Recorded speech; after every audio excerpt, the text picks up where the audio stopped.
Aujourd'hui, nous sommes en face de vous pour le point de presse qui sera tenu par le secrétaire exécutif les secrétaires provinciaux dans nos exécutifs provinciaux de la ville-province de Kinshasa qui sont aujourd'hui devant vous pour tenir ce point de presse.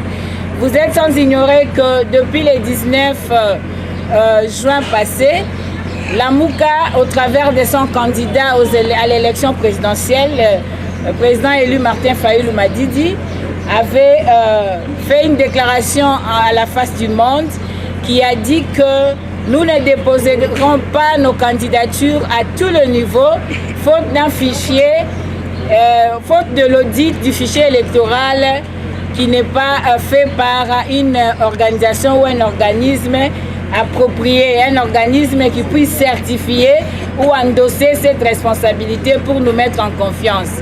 Et vous avez aussi été invité ce 12 juillet que nous avons encore fait un autre point de presse pour démontrer que même si les opérations de dépôt de candidature avaient commencé, nous avions réaffirmé notre position de ne pas déposer nos candidatures jusqu'à ce que le fichier électoral soit audité par un organisme fiable. C'est la raison pour laquelle aujourd'hui, c'est toujours faisant suite à notre position et à cette déclaration.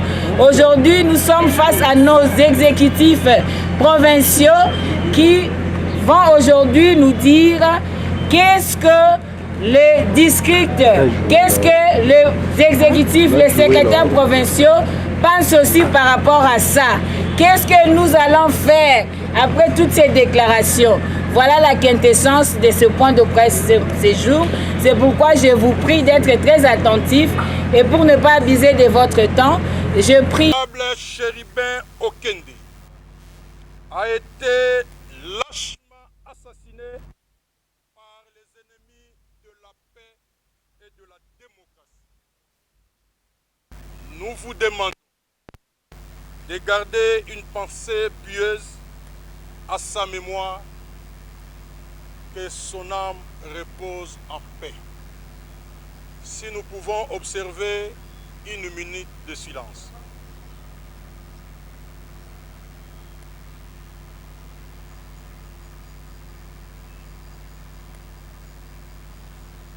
Merci. Congolaises et Congolais, Quinoises et Quinois, nous, secrétaires exécutifs provinciaux de l'ECID Kinshasa, réaffirmons la position de l'AMUCA de ne pas déposer nos candidatures à tous les niveaux en l'absence d'un fichier électoral fiable. Considérant les expériences des 3 cycles électoraux précédents et vu l'opacité de l'opération d'identification et d'enrôlement des électeurs telle que menée par la CENI, nous ne pouvons pas laisser organiser en République démocratique du Congo des élections avec un fichier non vérifié et non certifié par un organisme indépendant qui a une notoriété à la matière. Il n'est un secret pour personne que M. Félix Tshisekedi a déjà planté les décors en sa faveur. Il a sa cour constitutionnelle qui va proclamer les résultats définitifs. Il maîtrise la CENI qui prépare la fraude pour proclamer les résultats provisoires.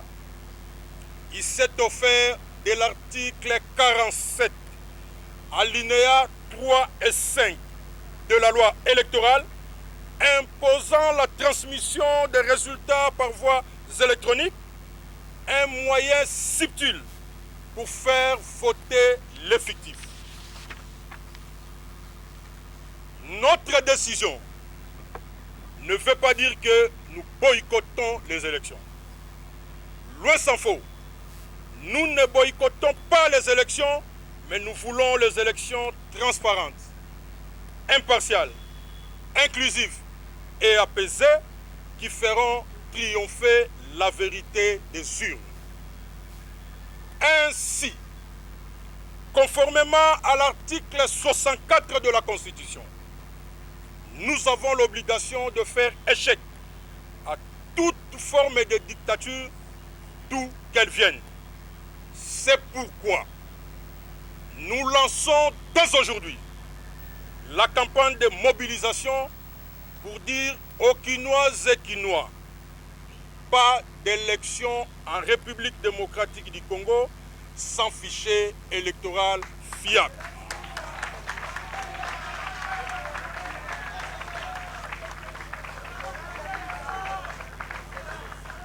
Nous demandons aux Quinoises et Quinois.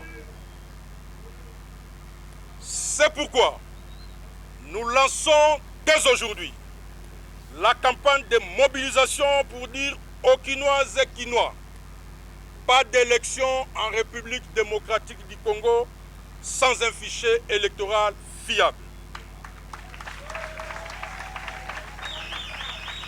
Nous demandons aux Quinoises et Quinois de se mobiliser comme jamais auparavant afin de barrer la route au braquage électoral que prépare M. Denis Kadima. À cet effet, nous annonçons dans nos 4 provinces politiques de Kinshasa l'organisation de ce samedi 22 juillet 2023 de manifestations citoyennes, de mobilisation du peuple à l'activation de l'article 64 de la Constitution.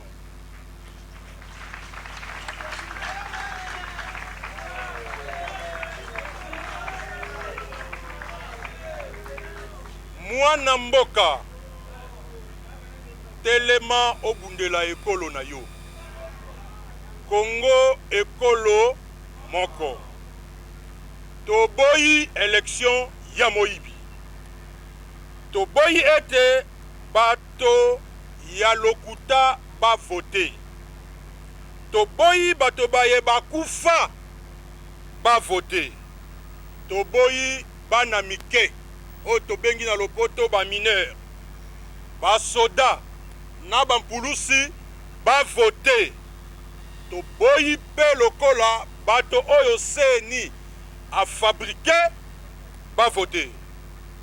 Merci beaucoup.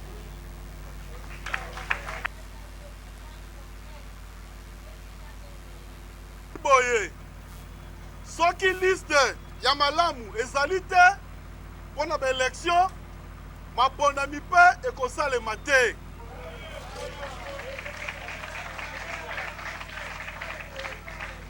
Toyebi biso nyonso ke mboka na biso ekotambola mabe. Na mibu oyo nyonso tozali koleka na kati, bokomona ndenge nini mboka ezali kokende malamu te. Makambo nyonso ezali obe molili. Pasi na mboka eleki makasi. Yango tolobi boye, banda moyibi ya maponami oyo ya 2018 esalemaka na mboka oyo, bona kobima na pasi oyo ekosenga na biso tozala na ba institution oyo euti na peuple. Na ngonga oyo peuple ekosenga maponomi ya malamu boye te.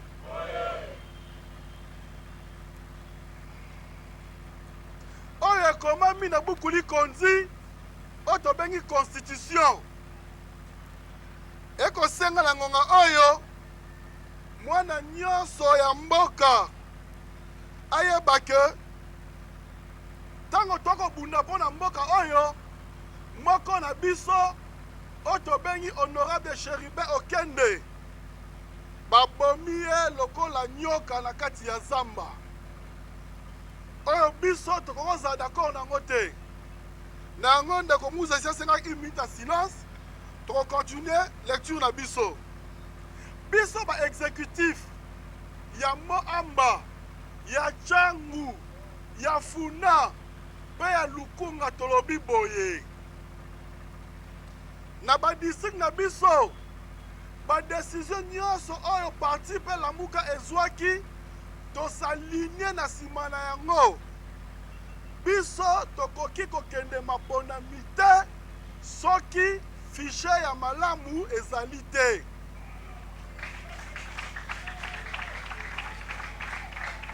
Pe tolobi yango ezali na niveau nyonso pendant députation tina présidentielle. Il faut fichier à malamu ezala pour que biso nyonso tokende maponami. Tozalaki na bino awa na mboka oyo tosali déjà maponami misatu mobimba. Est-ce que passe na biso esili? Bongo ndenge nini bakosenga biso lisusu tokende maponami mususu tant que vérité des urnes eza assurée te. Yango tolobi etant que ba exécutif tokotika te maponami ya muyibi esalema na kati ya mboka na biso. Eyebani déjà que ndeko Kadima esi alambi bilei alambi malewa ya kimuyibi ya élection boye te.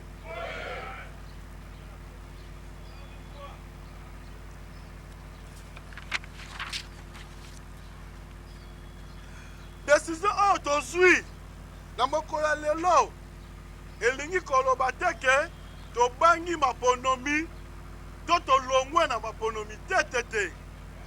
Décision oyo tozwi elingi koloba boye tozali na maponomi mais il faut esalema na condition ya malamu fichier ezala crédible pour que biso nyonso tokende maponomi ya malamu. Yango article 64 ya constitution epesi biso bifo epesi biso nguya ya kotelemela moto nyonso oyo azali koplanifie mpe koorganize kozwa pouvoir na kimuyibi boye te. Yango a partir ya mokolo ya lelo toyebisi bakinois na bakinoise nyonso boyeba ke soki fichier ya malamu ezali te maponomi mpe biso ekosalema te na mboka oyo.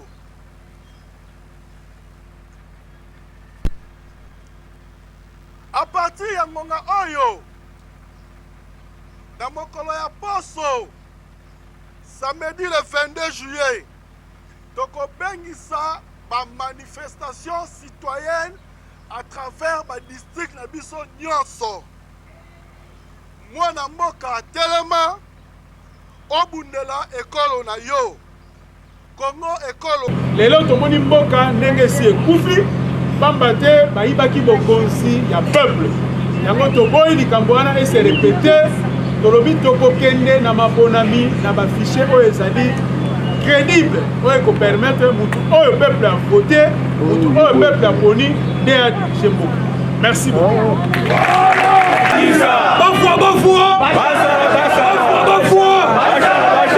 Yamwana makambo de Chebandi nalobi boye. Merci.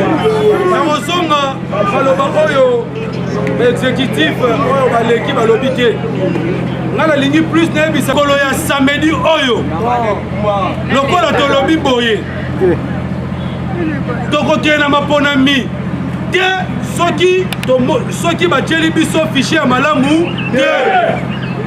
Yangwana biso eside na Lamuka na commandant du peuple le président Eli Martin Fayulu.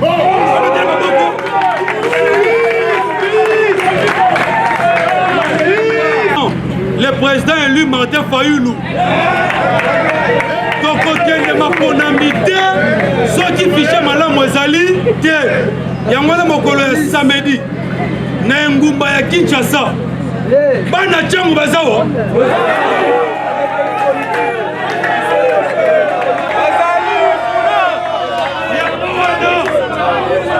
mokolo ya samedi tozobanda campagne ya mobilisation pour l'article 64 na ba différentes provinces na biso ya ngumba Kinshasa. Campagne wana ezali nini? Campagne wana ezali ete tokokende maponami te soki batieli biso fichier malamu na suki wana